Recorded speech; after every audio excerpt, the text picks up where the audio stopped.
అమరావతిలో ఐకానిక్ టవర్ల నిర్మాణం అలానే దేశం కాదు ప్రపంచం మొత్తం చూస్తున్నటువంటి అసెంబ్లీ హైకోర్టు బిల్డింగ్ల భవన సముదాయానికి సంబంధించిన పనులు అతి త్వరలో ప్రారంభం కాబోతున్నాయి. ఎందుకంటే ఇప్పటికే డీవాటరింగ్ ప్రక్రియ అక్కడ శరవేగంగా పూర్తయిపోతున్నటువంటి దశకు చేరింది.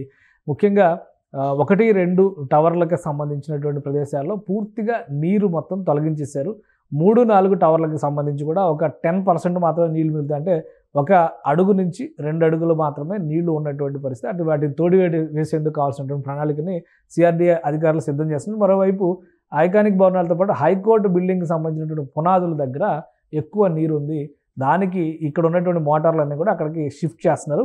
ఇప్పుడు సిఆర్డీఏ అఫీషియల్గా ఒక రిపోర్ట్ రిలీజ్ చేసింది. శరవేగంగా సాగుతున్నటువంటి ఈ పనులని అతి త్వరలో కంప్లీట్ చేయబోతున్నట్టుగా దీని సారాంశం. అలానే ఇక్కడ రిలీజ్ చేస్తున్నటువంటి పనులకు సంబంధించి ఇక్కడ జరుగుతున్నటువంటి పనులకు సంబంధించి కూడా సిఆర్డీఏ అధికారులు కసరత్తు తీసుకున్నారు. అలానే 5 ఏళ్లుగా నీళ్లలో మునిగి ఉన్నప్పటికీ రాఫ్ట్ ఫౌండేషన్ కానీ ఇతర పిల్లర్లు బీమ్లు కానీ ఏమాత్రం చెక్కు చెదరలే. అయితే నీటిలో పైకి నానినటువంటి ఇనుప చువ్వలు మాత్రమే కొంత దెబ్బతిన్నట్టుగా ప్రాథమిక సమాచారం అందుతుంది. కాబట్టి ఈ ఇనుప చువ్వలు స్తంభాలు ఇన్నేళ్లు నీళ్లలో ఉన్నప్పటికీ కూడా పాడవలేదు. కాబట్టి దాదాపుగా ఇక్కడ పని చేయడం అనేది అంటే పనులు యథావిధిగా కొనసాగించడం అనేది సర్వసాధారణంగా కనిపిస్తున్నటువంటి అంశంగా అధికారులు చెప్తున్నారు. ఒకవేళ అదే జరిగితే ఈ నెలాఖరులో పనులు ప్రారంభమవుతాయి. మరొక 2-3 రోజుల్లో హైకోర్టు రాఫ్ట్ ఫౌండేషన్కి సంబంధించినటువంటి డీవాటరింగ్ ప్రక్రియ కూడా పూర్తి కాబోతుంది. ఈ నేపథ్యంలో సిఆర్డీఏ అధికారికంగా రిలీజ్ చేసినటువంటి వీడియో ఇది. ఈ వీడియోలో ప్రస్తుత స్థితి ఏ విధంగా ఉందనేది క్లియర్గా అర్థమవుతుంది. ఎందుకంటే ఏరియల్ షాట్స్ ఏరియల్ ఫొటోస్ అన్నీ కూడా ఇందులో ఇంక్లూడ్ చేసి మరీ ప్రజెంట్ చేశారు.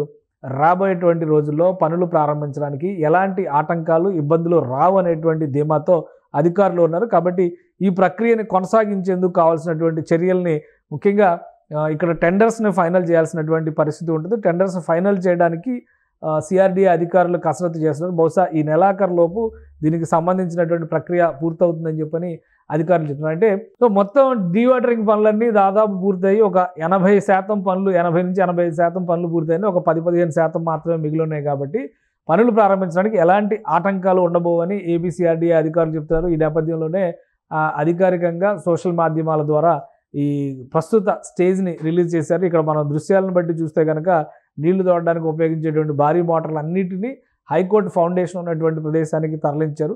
నీళ్ళన్నింటినీ కూడా ముందుగా ఇక్కడ పాలవాగులోకి షిఫ్ట్ చేశారు. పాలవాగు తర్వాత మొత్తం కృష్ణానదిలోకి ఈ నీళ్ళని షిఫ్ట్ చేశారు. కాబట్టి ఇక్కడ ఎలాంటి ఆటంకాలు ఇబ్బందులు లేవు అని చెప్పని అధికారులు తేల్చి చెప్పారు. బహుశా కన్స్ట్రక్షన్ మొదలుపెట్టే ముందర మరొకసారి నిపుణుల బృందం ఈ ప్రాంతాన్ని పర్యవేక్షించబోతోంది. ప్రాథమికంగా సిఆర్డీఏ అధికారులు వేసిన అంచనాల ప్రకారం పునాదులకు వచ్చినటువంటి డోకా ఎలాంటి పరిస్థితుల్లోనూ లేదు. పైగా దాదాపు 5 ఏళ్లు నానిపోయినప్పటికీ కూడా అంతే దృఢంగా కనిపిస్తున్నాయి. కాబట్టి రాబోయే రోజుల్లో అమరావతికి ధీటైనటువంటి ప్రదేశం మరొకటి లేదని చెప్పడానికి ఎంతకంటే ఉదాహరణ లేదని సిఆర్డీఏ అధికారులు చెప్తున్నారు. బహుశా టెండర్ల ప్రక్రియ పూర్తయిన తర్వాత ఫైనల్ అయిన తర్వాత ఈ నెలాఖరు నుంచి ఈ టవర్లకు సంబంధించి ఐకానిక్ టవర్లు అలానే హైకోర్టు బిల్డింగు అసెంబ్లీ బిల్డింగ్ వీటికి సంబంధించి దశల వారీగా పనులు ప్రారంభించడానికి సిఆర్డీఏ అధికారులు ప్రణాళికని సిద్ధం చేస్తున్నారు.